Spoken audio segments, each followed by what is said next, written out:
What is up, everybody? Welcome back here to the Devy Route YouTube channel. We're back, and we're going to be doing a rookie sleepers episode. So we're going to be diving into one player at each position that we think could be a sleeper. Now, when we talk sleeper, what we're looking at is like, hey, can they improve their draft capital possibly at the NFL Combine, at their pro day? Are these guys that are coming up into the draft that we think, hey, could be sleepers? And are guys, if you're in a dynasty draft right now, because I know you all degenerates, you're out there drafting right now, are guys to kind of look at because you can get them really cheap and for some pretty good value when you're drafting in your dynasty draft. So let's dive into our rookie sleepers episode. Let's talk about some guys at each position that we like. First up is Michael Pratt, quarterback out of Tulane. I think the biggest thing is when we talk about quarterbacks, sleepers are tough, right? Because everybody knows the top guys, and those are the guys that are mostly relevant, right? Everybody can say Brock Purdy's out there and all these other guys, but usually that's not the case. Second, third, fourth round guys just don't hit. But when we're looking at Michael Pratt, I think there's some things that he does that could hit, right? So offensive grade, 79.4 is pretty good this year. Big time throw percentage was there. 3.9% turnover worthy play. And in his offensive grade under pressure wasn't great. We're going to dive into the strengths and weaknesses. We're going to do a little scouting on these guys. But when you look at the raw numbers, he obviously had a better year his junior season, 3,000 yards, 27 touchdowns, 5 interceptions, and almost 500 yards rushing. So that was pretty good when you're looking at it from that perspective on the numbers there. Now, from a scouting perspective, okay, what does he do well? I think for the thing that he does well, pretty quick processing, pretty good timing, right? Able to know where the ball needs to go to. I think he really anticipates where he needs to put the ball. And those are the things when you're thinking of like, all right, who could maybe, if he falls into day 2, maybe early day 3, has the tools worthy of like a selection, but also can just elevate an offense, right? Look at the Purdy's of the world, those guys that just get the ball out quick, understand where they go.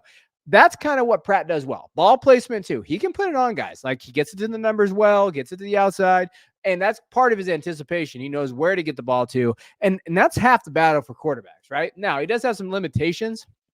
And one thing is his release. Like it can be kind of like, it can be elongated release, but also mechanics struggle when he's under pressure. So the biggest thing is he's got to work on is that when he's getting pressured, especially by NFL defenses, he gets happy feet, kind of moves out of the pocket too quick. And then his release definitely gets way too quick and tries to get it out way too fast. And then everything kind of crumbles after that, right? That's his biggest weaknesses there. Athleticism, yeah, he's pretty average at best. He has functional athleticism.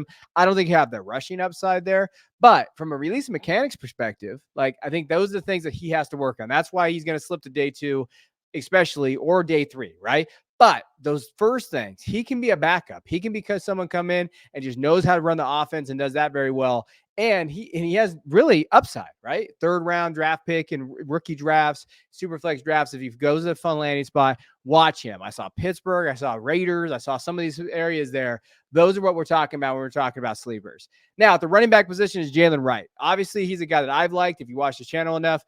Tennessee Volunteers running back. And again, with the running backs, they're all sleepers because in reality, wherever you have these guys ranked, it really just is up to you on preference. I don't think there's any, bad spots for these guys. I think that when you're looking at it, you have to just, hey, where do they land? What kind of skills translate? And Jalen Wright has that because of his explosiveness. So 592 yards after contact, 43 missed tackles forced this year, 35 explosive runs, 132.2 elusive rating. Just means that he can create space.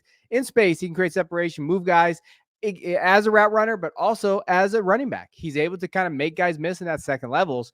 Now, this year he had 1,000 yards rushing on just 137 attempts. He was right there, was very efficient. First 1,000-yard rusher in Tennessee's school history since 2015. So you have to like that, right? You have to think, hey, he's produced. He has that. Receiving-wise, not a ton on his profile, but we'll get into that right now. Now, let's look at his scouting.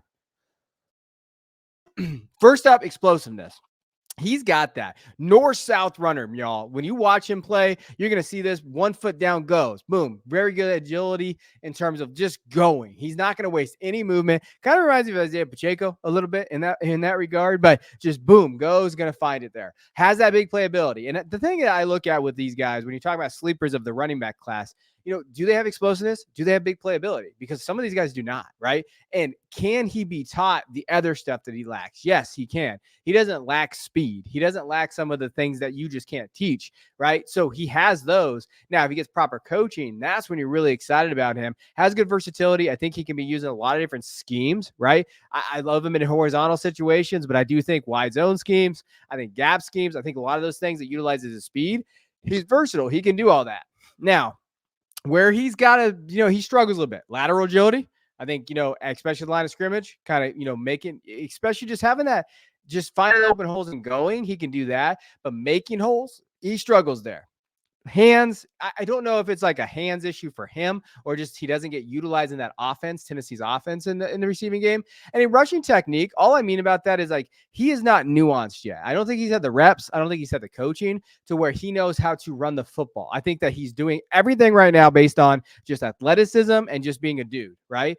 Once he kind of get that technique down, once he gets his footwork down, he could really explode. And I always like to use this analogy, and I know people are sick of hearing it, but if you have two prospects that are running the first base, one has bad form, one has good form, and they get there at the same time, you take the bad form guy because you can train him, and he's going to blow past that good form guy because he got the technique down. That is Jalen Wright. That is what he could be in the NFL if he gets that opportunity. Now, at the wide receiver position, going Roman Wilson. Got to go a little Wolverines. I'm a Wolverine fan.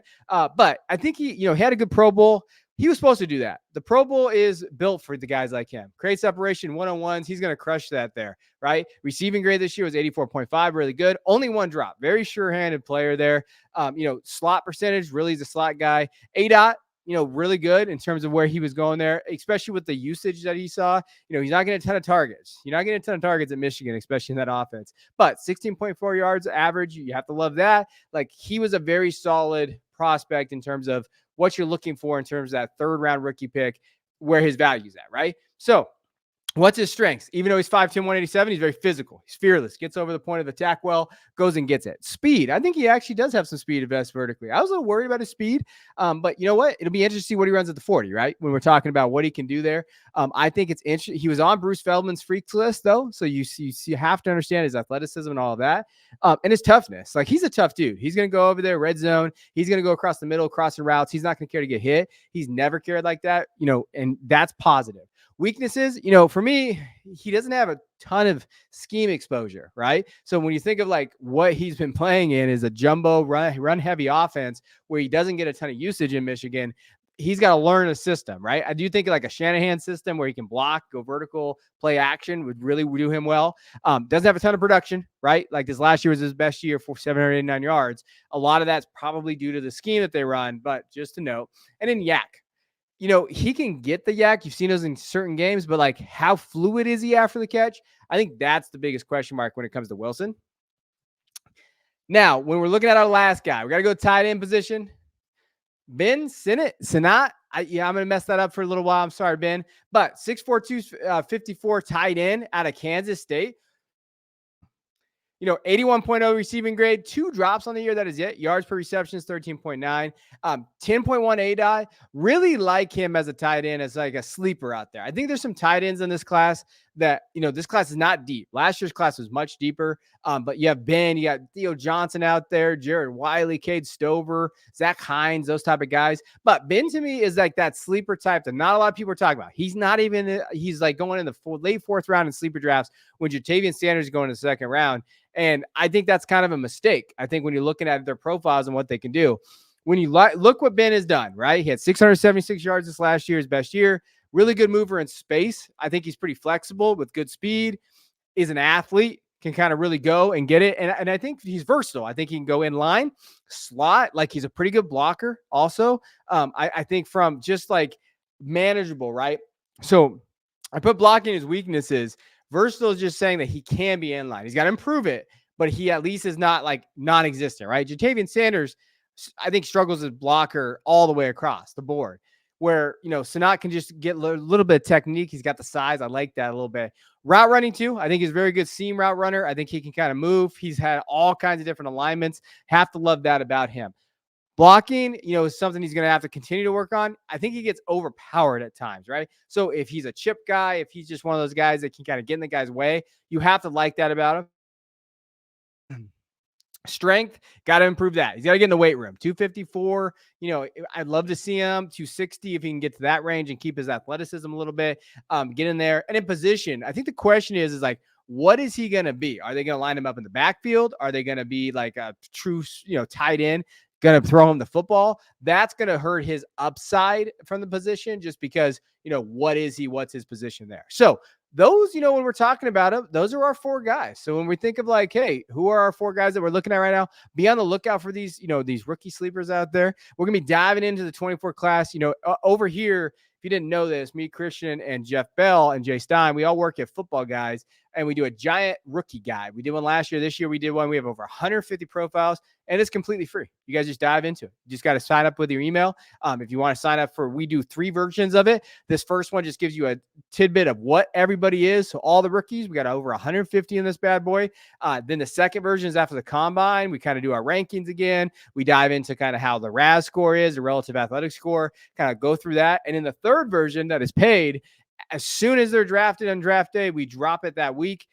Early that week, based on where they got drafted, what you can expect from them, so you can get ready for your rookie drafts. It's a hell of a guide. It's a lot of fun to do. So just letting you guys know that's on the horizon. So be on the lookout for that. We appreciate you here. Let me know in the comments though, what kind of rookies are you doing? We're gonna have some trade show this week, and be sure to check out our Dynasty podcast. We go live every other Thursday. We'll be going live this Thursday talking about roster construction. So appreciate you guys. Check you guys next time.